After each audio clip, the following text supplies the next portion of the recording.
নমস্কাৰ দৰ্শক সকল, আহিছো অন্য এটা বিষয়ৰ মাজলৈ। এইখন শংকৰ মাধৱৰ দেশ নে শংকৰ আজানৰ দেশ, এই লৈ এইকেইদিন ৰাজ্যখনত ব্যাপক চৰ্চা চলি আছে। এই সন্দৰ্ভত সত্যৰঞ্জন বৰা ডাঙৰীয়াই কিছু বক্তব্য ৰাখিছে। প্ৰথমতে আমি সেই বক্তব্যখিনি শুনি লওঁ আহক। কিন্তু এই যে কলো গুৰিটো ফুপুলা কৰি পেলালে, বুনিয়াদী চিন্তা বুনিয়াদী কথাবিলাক নষ্ট কৰি পেলালে তেওঁলোকে কেৱল নিজৰ বিষয়টোৰ কাৰণে। আজি যি ধৰণে কোৱা হৈছে যে আমাৰ কোনো মিচিং ভাইসকল বা নদী ভঙা মানুহবিলাক বেলেগ ধুবুৰী বৰপেটালৈ যোৱা নাই, কিন্তু বাকীবিলাক কিয় আহিছে? এইটোক এই কাৰণে যে তেওঁলোকে সেই আজানক প্ৰতিষ্ঠা কৰিব পাৰে। এতিয়া মাজুলীটো তেওঁলোকে গিৰ্জাটো কৰিলেই, গিৰ্জা প্ৰসংগটো এটা আজানৰ ভিতৰৰে এটা কম্পনেণ্ট। এতিয়া কথা হ'ল গিৰ্জাটো মাজুলীটো তেওঁলোকে মছজিদ বনাবলৈ মাজতে কুচকাৱাজ কৰিছিলে। এতিয়া তেওঁলোকে কিয় সোমাব খুজিছে? যে তেওঁলোকে আজানক প্ৰতিষ্ঠা কৰাব খুজিছে সকলোতে, গোটেই ভাৰতবৰ্ষত, যাতে ইয়াত মাধৱটো হেৰুৱাই দিলে, আঁতৰাই পেলালে, খেদি দিয়া হ'ল মাধৱক। তাৰপিছত শংকৰদেৱকো পিছুৱাই লৈ আহিলে, যিটো মই কৈছোঁৱেই। আৰু পাৰিলে একেবাৰে শংকৰদেৱক নষ্ট কৰি আমাৰ এই মানুহখিনিক আমি সকলোৱে আজি আমি ইয়াত শংকৰদেৱৰ কথা ক'ব পাৰিছোঁ। আজি আমি শংকৰদেৱৰ আৱিৰ্ভাৱ ক্ষেত্ৰ দেখিবলৈ পাইছোঁ গুৰুজনাৰ জন্মভূমিত। এই সুন্দৰ ঠাইবিলাকত কোন আছিল আগত, কিয় আছিল আগত, কিয় থাকিবলৈ দিয়া হৈছিল তেওঁলোকক, আমি কিয় দেখা নাই? আজি সত্ৰভূমি বেদখল, মই বুজি পালোঁ এইটো ৰাজনীতি কৰিছে, মই কোনোবাই কৰিছে, কিন্তু মোৰ কথা হ'ল সত্ৰখন কাৰ? সত্ৰখন শৰ্মাদেউৰ নহয় নেকি?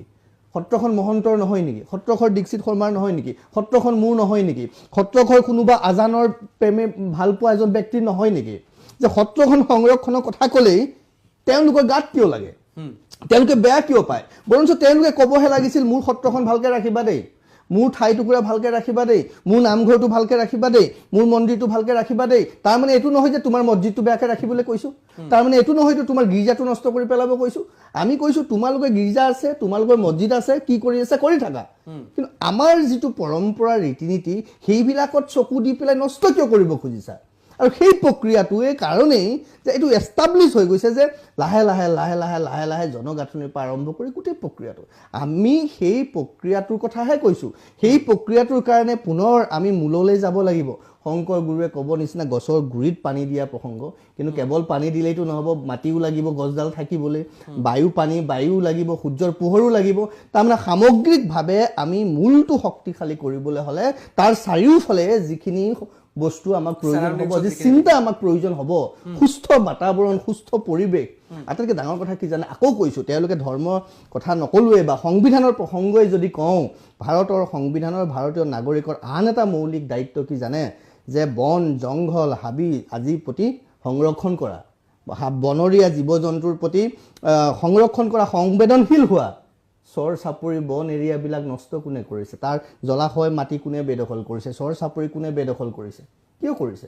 তাৰমানে প্ৰত্যেকটো ক্ষেত্ৰত ঘাটে ঘাটে পদে পদে আমাৰ স্বকীয়তা, আমাৰ সভ্যতা সংস্কৃতিকটো নষ্ট কৰিছেই। তেওঁলোকে ভাৰতীয় সংবিধানখনৰ এটা কথাও তেওঁলোকে মানিবলৈ চেষ্টা নকৰে।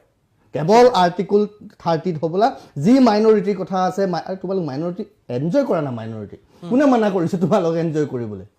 এনজয় কৰা, কিন্তু তোমালোকে এনজয় কৰিবলৈ গৈ আমাক যেতিয়া নষ্ট কৰিবা, পোহনীয়া কুকুৰটোকো আপুনি কাষত বহাই লৈ যদি গুৰিয়াই থাকে, এটা সময়ত সি ঘেংকৈ মাৰে।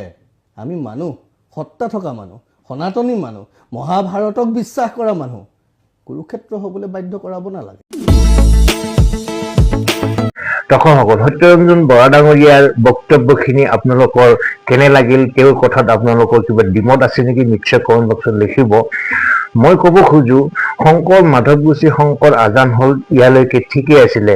সমন্বয়ৰ স্বাৰ্থত, ভাতৃত্ববোধ গঢ়ি তোলাৰ স্বাৰ্থত আমাক তেনেকুৱা বিষয়ত প্ৰয়োজন আছে বুলি আমি ধৰি লৈছোঁ। কিন্তু যেতিয়া শংকৰ আগত বহিব নে আজান আগত বহিব, তেনেধৰণৰ বিষয় আহি পৰিলে তেতিয়া আৰু ভাতৃত্ববোধৰ প্ৰশ্ন তাত জড়িত হৈ নাথাকিল, তাত অধিকাৰৰ প্ৰশ্ন জড়িত হৈ পৰিলে।